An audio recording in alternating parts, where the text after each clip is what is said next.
नमस्कार साथियों, आपका हमारे चैनल सक्सेस पॉइंट में स्वागत है। तो दोस्तों, आज हम करेंगे कंप्यूटर से संबंधित प्रश्नों को कंप्लीट करेंगे। तो चलिए दोस्तों, वीडियो की शुरुआत करते हैं। अगर उससे पहले आप हमारे चैनल पर नए हैं तो चैनल को सब्सक्राइब, लाइक, शेयर करना ना भूलें।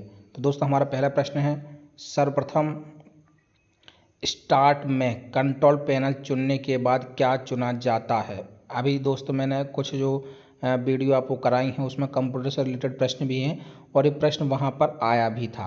मैंने बताया था कि कंट्रोल पैनल चुनने के बाद आपको क्या चुनना पड़ता है, तो वो चुनना पड़ता है अपीयरेंस और थीम्स। इम्पोर्टेंट क्वेश्चन है, एग्जाम में आया भी है कई बार। अगला प्रश्न है, ऑपरेटिंग सिस्टम कितने प्रकार के होते हैं। तो इसका करेक्ट आंसर हो जाएगा 2 प्रकार के। कौन कौन से होते हैं? आपका एक एप्लीकेशन सॉफ्टवेयर होता है, एक सिस्टम सॉफ्टवेयर होता है ना।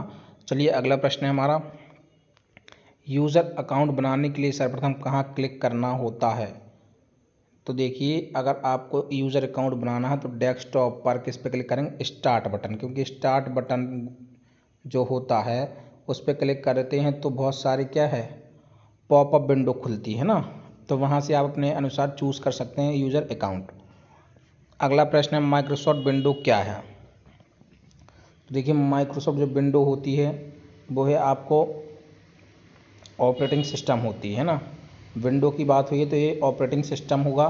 अगला प्रश्न दोस्तों हमारा, अकाउंट को दिया जाने वाला नाम निम्न में से क्या कहलाता है। तो देखिए, उसका नाम होता है यूज़र नेम। अकाउंट को बोलते हैं यूज़र नेम, है ना। अगला प्रश्न है, विंडोज़ अकाउंट के कितने प्रकार होते हैं। तो 3 प्रकार के होते हैं विंडोज़ अकाउंट। अगला प्रश्न है दोस्तों हमारा, कंट्रोल पैनल चुनने के पश्चात कौन सी स्क्रीन प्रदर्शित होगी। तो देखिए, कंट्रोल पैनल स्क्रीन प्रदर्शित होती है, ऑप्शन नंबर बी करेक्ट हो जाएगा। अगला प्रश्न है, पावर पॉइंट से संबंधित प्रश्न है, कार्यालय प्रबंधक से संबंधित प्रश्न है। पीपीटी किसका एक्सटेंशन नेम है, तो ये आपको पता होगा, पावर पॉइंट का एक्सटेंशन नेम भी क्या होता है, फाइल कैसे जोड़ते हैं।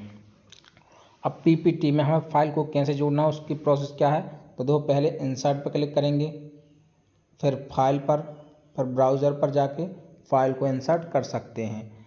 तो इस प्रकार से हमारी फाइल जुड़ जाएगी। अगला प्रश्न है, पावर पॉइंट के व्यू बार में कितने टैब्स होते हैं। तो ध्यान रखना, कितने टैब्स होते हैं, 6। आप चेक कर सकते हैं, कंप्यूटर स्क्रीन पर जाइए, उसमें पावर पॉइंट को खोलिए और उसके व्यू बार को ओपन करिए, उसमें देखिए कितने टैब बने हुए हैं, वो आप काउंट कर लेना, 6 होंगे, है ना। अगला प्रश्न है, हाइड एंड शो टैब किस बार का हिस्सा। मैंने कहा था आपसे कि प्रत्येक आप एमएस वर्ड्स के, पावर पॉइंट के, एक्सेल के मेन्यू बार के ऑप्शन को खोल लीजिए, उनको देख लीजिए कौन किस में आता है। तो देखिए, प्रश्न आ चुका है, हाइड एंड शो टैब किस बार का हिस्सा है, तो ये रहेगा व्यू का, है ना। अगला प्रश्न है हमारा, पावर पॉइंट में स्लाइड शॉर्टर किस मेन्यू में होता है। तो स्लाइड शॉर्टर किस मेन्यू में होता है, वो है आपका व्यू में, है ना। ऑप्शन नंबर बी करेक्ट हो जाएगा। आप कैसे पीपी में चार्ट को रख सकते हैं। तो देखिए, इंसर्ट, फिर पिक्चर, फिर chart, option number B correct हो जाएगा। अगला प्रश्न है, पीपी में शैडो यानी परछाई, टाइटल, टेक्स्ट बॉक्सेस का कलर बदलने की सुविधा देता है, कौन देता है, तो वो देता है कलर स्कीम, है ना। अगला प्रश्न है दोस्तों हमारा, स्लाइड प्रेजेंटेशन की किसी स्लाइड की डुप्लीकेट फोटोकॉपी कैसे बनाई जाती है। तो इसका जो करेक्ट आंसर हो जाएगा वो हो जाएगा, कंट्रोल प्लस डी से ही बनाई जा सकती है, और आपका जो होगा इंसर्ट प्लस डुप्लीकेट पर क्लिक करके भी बना सकते हो, ऑप्शन नंबर डी करेक्ट हो जाएगा हमारा। अगला प्रश्न है, पावर पॉइंट में वर्क एरिया क्या है। तो वर्क एरिया है जहाँ पर स्लाइड बनाई जाती है, वो वर्क एरिया कहलाता है ना, ऑप्शन नंबर डी करेक्ट हो जाएगा। अगला प्रश्न है, पावर पॉइंट में मूवीज एंड साउंड किस मेन्यू में होता है। बहुत ही इंपॉर्टेंट क्वेश्चन है, इसको नोट कर लीजिए आप, इंसर्ट मेन्यू के अंतर्गत आता है, एग्जाम में पूछा भी जाता है। पावर पॉइंट की विशेषताएं कौन सी हैं। तो फार्मूला बार, मेलिंग, मैक्रोज या डिफरेंट स्टाइल चार्ट्स। तो मतलब वैसे तो सभी होती हैं विशेषताएं पावर पॉइंट की, लेकिन पावर पॉइंट को अधिकतम किस बेस के लिए जाना जाता है, तो उसका है different style charts and graphs, क्योंकि पीपीटी पर देखिए चार्ट्स और ग्राफ बेटर होते हैं, कि उसके लिए ही उसको बनाया गया है। बाकी और सभी में सुविधाएं होती है, जैसे भी एमएस वर्ड में भी फार्मूला बार, मेलिंग, मैक्रोज होता है, और एक्सेल में भी होता है, लेकिन ज़्यादातर महत्वपूर्ण पीपीटी में चार्ट और ग्राफिक्स को दिया जाता है। अगला प्रश्न है, प्रबंधक का मुख्य कर्तव्य व्यवसाय के खालिस्तान को पूरा करना है, किसको, लक्ष्य को पूरा करना है।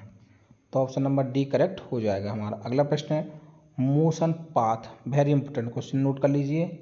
मोशन पाथ क्या है? एक स्लाइड पर आइटम चलाने का तरीका क्या कहलाता है? मोशन पाथ कहलाता है। अगला प्रश्न है यदि आप स्लाइड पर क्रम बदलना चाहते हैं तो आप किस व्यू ऑप्शन का इस्तेमाल करेंगे? तो स्लाइड सॉर्टर व्यू का, है ना। बहुत ही इंपॉर्टेंट क्वेश्चन है, ये भी आया है एग्जाम, इसको भी नोट कर लें आप। कंप्यूटर की बहुत ही इंपॉर्टेंट क्वेश्चन है। एक प्रबंधक को किस पथ पर चलना चाहिए? तो बेईमानी, सॉरी नैतिकता पर, बी ऑप्शन नहीं होगा। बेईमानी पर चलते हैं, बस रियलिटी तो होती है, बेईमानी नहीं, नैतिकता पर चलना चाहिए। अगला प्रश्न है प्रबंधक को किसका निर्माण करना चाहिए? तो वो है नीतियों और नियम का। ठीक है, ऑप्शन नंबर डी करेक्ट हो जाएगा। अगला प्रश्न है प्रबंधक को किसका उचित ढंग से प्रयोग करना चाहिए? तो वो है वित्त और पैसा का, है ना, फालतू फिजूल खर्च नहीं करना चाहिए उसका। अगला प्रश्न है कस्टम एनिमेशन में कौन से इफेक्ट सेट किए सकते हैं? तो देखिए entrance effect, emphasis effect, exist effect and motion path भी कर सकते हैं। तो ये आपकी करेक्ट आंसर डी हो जाएगा। अगला प्रश्न है हमारा सचिव व इंटरनेट यानी सेक्रेटरी एंड इंटरनेट से कुछ संबंधित प्रश्न है। निम्न में से कौन सा सचिव का कार्य है? अब बताइए कौन सा सचिव का कार्य है। मैंने बताया भी था, दो तीनों कार्य होते हैं, मैंने अभी पिछली वीडियो में ही कराया था प्रश्न। सीपीयू में सी का तो सेंट्रल प्रोसेसिंग यूनिट होता है सीपीयू का पूरा नाम। सीपीयू के हिंदी में बोलते हैं केंद्रीय संसाधन इकाई। ठीक है, सीपीयू के 3 भाग होते हैं। ठीक है, मैं बता चुका हूँ आपको, तो इसका आंसर हो जाएगा सेंट्रल। अगला प्रश्न है दोस्तों फैक्स मशीन का लाभ क्या है? मतलब ईमेल भेजने में सहायक होती है, मेलिंग रिस्क कम होता है, तेज गति से भेज सकता है, उपरोक्त सभी। तो उपरोक्त सभी करेक्ट आंसर हो जाएगा। अगला प्रश्न इनमें से कौन से प्रिंटर में रिबन का उपयोग किया जाता है? तो वो किया जाता है आपका डेजी व्हील प्रिंटर में और डॉट मैट्रिक्स प्रिंटर में। अगला प्रश्न है आंकगुणकों की व्यवस्था करना किसका काम है? तो वो होता है सचिव का, है ना, जो आते हैं उनकी व्यवस्था करना सचिव का काम होता है। बाकी कंपनी सचिव की नियुक्ति किस कंपनी में की जाती है? तो वो है टर्नओवर 25 लाख। वैसे ये इम्पोर्टेंट नहीं है क्वेश्चन ये वाला, बाकी इसको आप ड्रॉप भी कर सकते हैं, कभी एग्जाम में नहीं आया है। होम पेज खालिस्तान होता है, तो वेबसाइट का पहला पेज ही होम पेज होता है, ध्यान रखना, वेबसाइट का पहला पेज ही होम पेज होता है। ई बिजनेस का लाभ होता है तो बेहतर सेवा, लागत में कमी, कागजी कार्य में भी कमी। तो उपरोक्त सभी डी आंसर करेक्ट हो जाएगा। यह इंटरनेट की एप्लीकेशन नहीं है। कौन सी नहीं है इंटरनेट की एप्लीकेशन? तो देखिए सोना नहीं है, है ना। बाकी आपका संचालन, बैंकिंग, खरीदारी भी है। तो ऑप्शन नंबर डी करेक्ट हो जाएगा। सचिव में क्या क्या कौशल होना चाहिए? तो देखिए सभी चीज़ें होनी चाहिए, उपरोक्त सभी हो जाएगा हमारा। मंत्रालय सचिव की नियुक्ति कौन करता है? तो वो करता है मंत्रालय ही करता है ना, क्योंकि गोपनीयता के भंग होने के ज़्यादा चांस रहते हैं उसमें, इसलिए मंत्रालय उनकी नियुक्ति करता है। इनमें से कौन सा सचिव का प्रकार नहीं है? तो वो क्लर्क नहीं है, है ना। मंत्रालय सचिव होता है, और भी सचिव होते हैं ना, निजी सचिव भी होता है। निम्न में से किस प्रकार की प्रिंटिंग सबसे उच्च गुणवत्ता वाली प्रिंटिंग प्रणाली है? तो वो है ऑफसेट प्रिंटिंग। अगला प्रश्न है निम्न में से कौन सा प्रिंटर लाइन प्रिंटर का उदाहरण नहीं है? तो वो नहीं है डॉट मैट्रिक्स प्रिंटर। वो लाइन की बात हो रही है, जबकि यहाँ पर डॉट डॉट करके लिखता है वो डॉट मैट्रिक्स प्रिंटर कहता है। बेड प्रिंटर होता है, chain printer, drum printer, line printer के ही उदाहरण है ना। अगला प्रश्न है एफटीपी, फाइल ट्रांसफर प्रोटोकॉल बोलते हैं इसको। ऑप्शन नंबर ए करेक्ट हो जाएगा, है ना। अगला प्रश्न है यूआरएल क्या है? तो यूआरएल का पूरा नाम होता है यूनिफॉर्म रिसोर्स लोकेटर। इसका करेक्ट आंसर हो जाएगा वर्ल्ड वाइड वेब के संसाधन का एक पता होता है ना। वेब एड्रेस में www का पूर्ण रूप क्या है? तो वर्ल्ड वाइड वेब, अभी भी हमने पढ़ा है ऊपर ही, है ना। अगला प्रश्न है संप्रेषण कौशल के अंतर्गत क्या क्या आता है? तो संप्रेषण कौशल के अंतर्गत आता है तो वो आपकी सभी चीज़ें आती हैं, सारी भाषा भी आता है ना। अगला प्रश्न है एक इंटरनेट यूज़र के लिए खतरा है तो क्या है? ये आपके जो दिए गए हैं, वायरस है, वर्म भी एक वायरस है, ट्रोजन हॉर्स भी एक वायरस है ना आपकी। तो उपरोक्त सभी करेक्ट आंसर हो जाएगा। अगला प्रश्न है संगठनात्मक कौशल के अंतर्गत आता है तो संगठन की सभी गतिविधियों का ज्ञान होना ही उसके अंतर्गत आता है। तो ऑप्शन नंबर डी करेक्ट हो जाएगा। विंडो की डेस्कटॉप पर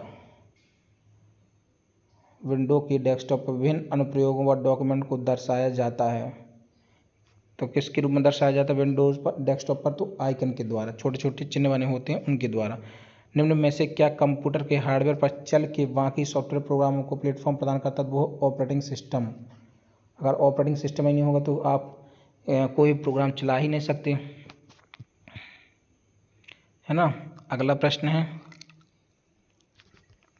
कंप्यूटर में स्टार्ट बटन कहाँ पर होता है, आप बताइए। देखा तो होगा आपने स्पेस बार मतलब बोर्ड में या फोल्डर में, तो वो होता है टास्क बार। एक पट्टी होती है जो डेस्कटॉप पर होती है, वो सबसे नीचे होती है, उसी को बोलते हैं टास्क बार, है ना। अगला प्रश्न है, यूज़र अकाउंट को निम्न में से किसके द्वारा मैनेज किया जाता है, तो पासवर्ड के द्वारा। वैसे करते कंट्रोल पैनल के द्वारा है, तो ऑप्शन नंबर बी करेक्ट हो जाएगा। ठीक है, ऑप्शन नंबर डी नहीं होगा, वो सेफ के लिए होता है, तो ऑप्शन नंबर बी करेक्ट हो जाएगा, कंट्रोल पैनल इसका करेक्ट आंसर होगा। अगला प्रश्न है, आप स्लाइड शो को कैसे रोक सकते हैं, तो स्लाइड शो को रोकने के लिए आपको क्या एस्केप की दबानी पड़ेगी, डिलीट की नहीं दबाती है ना। तो बहुत से लोग डिलीट की लगा देते हैं, वो गलत हो जाएगा। जैसे अगर आपको स्लाइड चल रहा है और उसको रोकना, तो एस्केप की दबाएंगे, है ना। अगला प्रश्न है, पावर पॉइंट का एक्सटेंशन नेम बताना। तो मैंने बताया था आपको, option number D dot PPT है। डिवाइस जो कंप्यूटर को आपके साथ कम्युनिकेट करने देते हैं उन्हें क्या कहते हैं, तो वो होते हैं इनपुट डिवाइस। कम्युनिकेट करने देते हैं वो इनपुट डिवाइस कहलाते हैं। किस प्रिंटर का उपयोग सर्वाधिक किया जाता है, तो लेज़र प्रिंटर का उपयोग किया जाता है, जो अब वर्तमान में ज़्यादा प्रचलन में भी है। कंप्यूटर की मुख्य मेमोरी क्या है, तो वो होती है भीतरी या इंटरनल या एक्सटर्नल बोलते हैं ना। तो डी ऑप्शन ही लगा देते हैं, इस बार गलत हो जाएगा ये डी। वर्ल्ड वाइड वेब में डॉक्यूमेंट जिस भाषा में लिखे जाते हैं वह है, तो HTML का पूरा नाम होता है हाइपर टेक्स्ट मार्कअप लैंग्वेज होता है। तो दोस्तों, ये हमारे कंप्यूटर से संबंध बहुत ही महत्वपूर्ण प्रश्न हमने कंप्लीट कर लिए हैं, तो इनका एक बार रिवीजन कर लें। और दोस्तों, अगर हमारी वीडियो पसंद आई तो हमारे चैनल को सब्सक्राइब, लाइक, शेयर करना ना भूलें। दोस्तों, जल्द मिलते हैं दूसरी वीडियो के साथ। जय हिंद, जय भारत।